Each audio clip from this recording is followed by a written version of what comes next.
he likes. So the real upside of it is like I could technically leave my wallet at home and not bringing one of my classic digital wallets, not bringing my smartwatch, not bringing my smartphone, and still feel secure while driving. Exactly. Because now I'm like, oh, I forgot my phone at home. How do I pay? Oh, I have my car, which I want to, put in some electricity. So that's where this fills in this small gap. I mean, not many people have ever their smartphone with them, but it might happen. So you might forget it, you're on the ride. That's where it really helps the customer. You have now the possibility to pay with your card. It's another device, right? Exactly. Okay. But at the other hand, one important technology that I see is also the digital wallets. Because, I mean, people are used to using digital wallets like Apple Pay and when paying for the coffee and so on. And this, I think, those wallets also play a crucial role in the car, because now also with Android Car and with Apple CarPlay, the systems are already integrated in the car.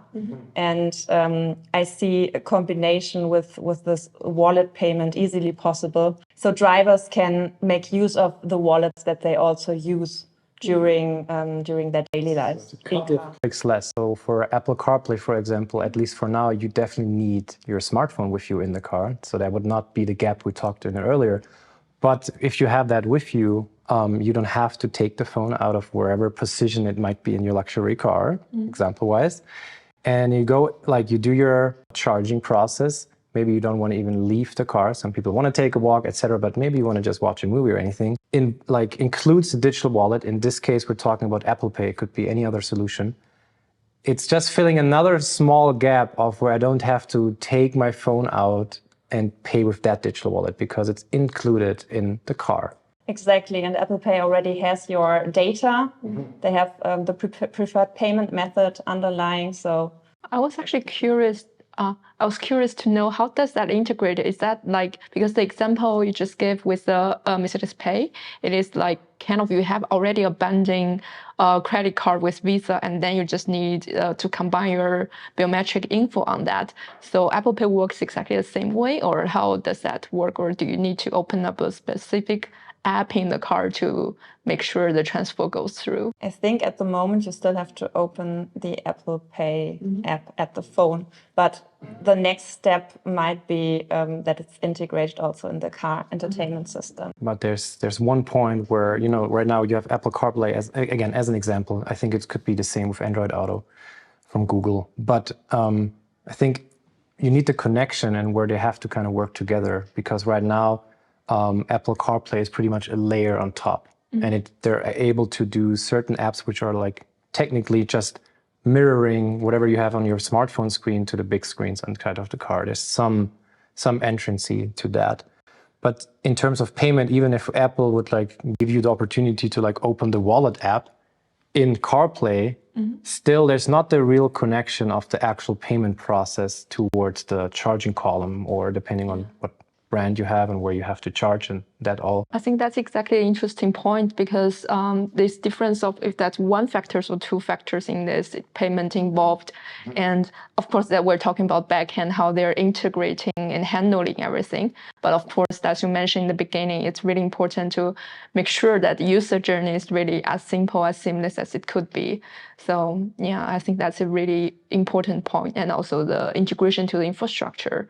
Like if only one charging station in my city is supporting that, I also are not that motivated in using my Apple Pay or so.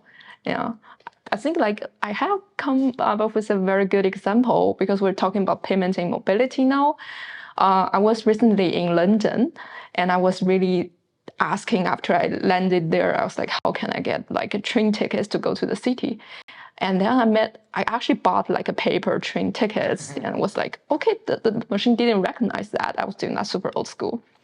And then I met my friends there and said, like, actually you can directly pay with your Apple Pay, and you just like touch your phone when you're entering and leave, and you check that again, and it's directly deducted. I actually never know how much I spent on the stuff with there, but it was really like a seamless process for me, and it was a very user-centric approach. And I guess with that payment involved in mobility in this sense, the underground is actually helping to make the user journey way easier. And as a user, I was very happy having these payments available. I think the payment solutions of the OEMs try to avoid also the two-factor authentication where possible. So, for example, when paying at Mercedes Me and the in-car entertainment system for example, for partner services there, I think that Mercedes can, for example, also directly avoid the second step and just make one-click payments. But it really depends on the transactions. Okay. So I asked you what these main players need to be pay attention to, and your main answer would be focus on the customer, in the end solution. But during that process, they definitely have to also look into cooperations with other players in the field to make this, whole, what you mentioned, seamless experience for the users. So isn't there a hard challenge of the whole integration within all of these players? Is that a big issue for, let's say, for some of the OEMs, for example? Yes, I think that's the issue, especially in the EV industry.